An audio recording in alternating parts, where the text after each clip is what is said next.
I'd like to talk a little bit about how age affects the work you do in an organization and how you're valued and how you value other people and what you can do about it.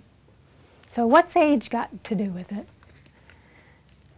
There are two things that go on in every organization, every occupation, and anywhere, any type of organization you have ever been in, private or public. And that's, there is an age distribution in the jobs that people hold. Each one has a different age distribution. And there are age norms that evolve around those jobs. And what happens is the norms evolve and they define who is ahead of schedule and who's on schedule and who's behind schedule. And we have some pretty strong notions about what each of those statements means. Someone who's ahead of schedule must be, they're young, they're vibrant, they have new ideas, they're valued by the company or the organization. And somebody who is behind schedule is somebody who probably didn't quite make the grade. And they're just probably sitting there, perhaps like deadwood in an organization.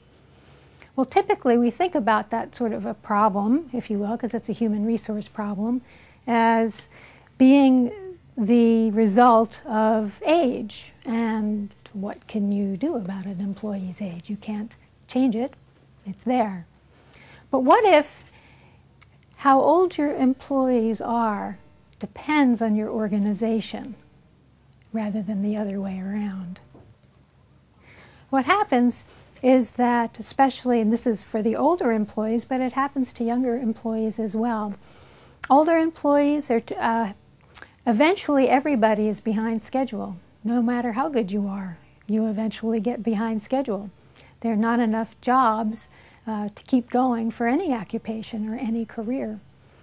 And so what happens is that people who were seen in early years as being very smart and very capable and making a very important contribution to the organization get defined by the company as being not valuable because they're behind schedule, and that means they're not as valuable. There's some very specific examples of this that you can see. One is in the aerospace industry, where the defense spending over from 1970s, it sort of dipped in the 1970s. And between the change in the economy and the number of jobs and the change in the distribution of employees, the baby boom versus the groups that came afterwards, many of these companies have bimodal age distributions. Now, the result is you've got a whole bunch of people there up at the top, and meaning that they've been there a long time, they're very well known, they haven't, quote, made it because there's been a lot of competition for the jobs, and they have sort of plateaued, who are very capable people, who basically are seen as, well, if we have to hire somebody for the next promotion, we can't hire them, we have to hire somebody who's younger. But they're also facing the difficulty that they need these employees because the project life cycle is so long that if they lose these older individuals, there's nobody in the middle to take up the slack.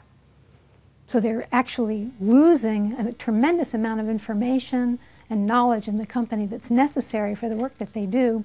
And they're losing it because it never occurred to them that there are a lot of people there who are very valuable in different ways than they've been using them. So there are implications for every organization and every occupation. Here's one. A consultant was talking to me one time, and he was absolutely convinced that a merger he was working on failed because the executives from one firm were in their late 50s and early 60s. The executives in the other firm were in their early 40s. And guess what? The younger executives thought the older executives were just too old. They didn't know what they were talking about. And the older executives looked at the younger ones and said, God, they don't have any experience. We can't work with them. And eventually the merger failed because these two groups of people because of their preconceived notions about the value of the other group, made it impossible for them to work together.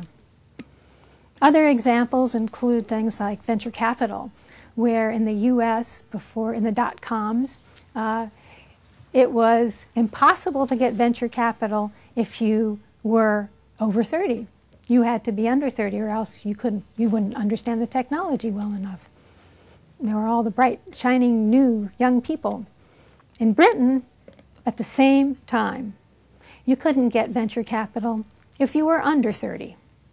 And the reason was because they saw these young, technologically savvy people as having great technical expertise, but absolutely too young to have the sufficient experience to run a company.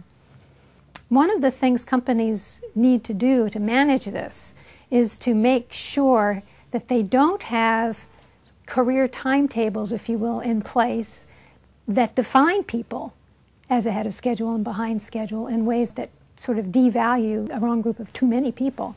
What Deloitte's doing, Deloitte & Touche right now is doing, is essentially they're creating contracts with the employees saying that, well, for the next 2 years, I want to be on a fast track. And therefore, the company expects them to work 90 hours a week, 100 hours a week. They'll have to be traveling and doing all the rest of the things that fast track people do. But the other alternatives are to have say a 3-year timetable or a 5-year timetable and say, you know, I have to basically work part-time during the next 5 years because perhaps it's a woman who's having children, or a man who wants to spend more time with his kids, or an elderly parent who requires care. And so the contract with the company is for a variable career, if you will. And it allows these people to be valued by the company even though normally they would be seen as behind schedule. So I think that's a terrific example of kinds of things that companies can do to make it visible that they value different timetables for careers in their organizations.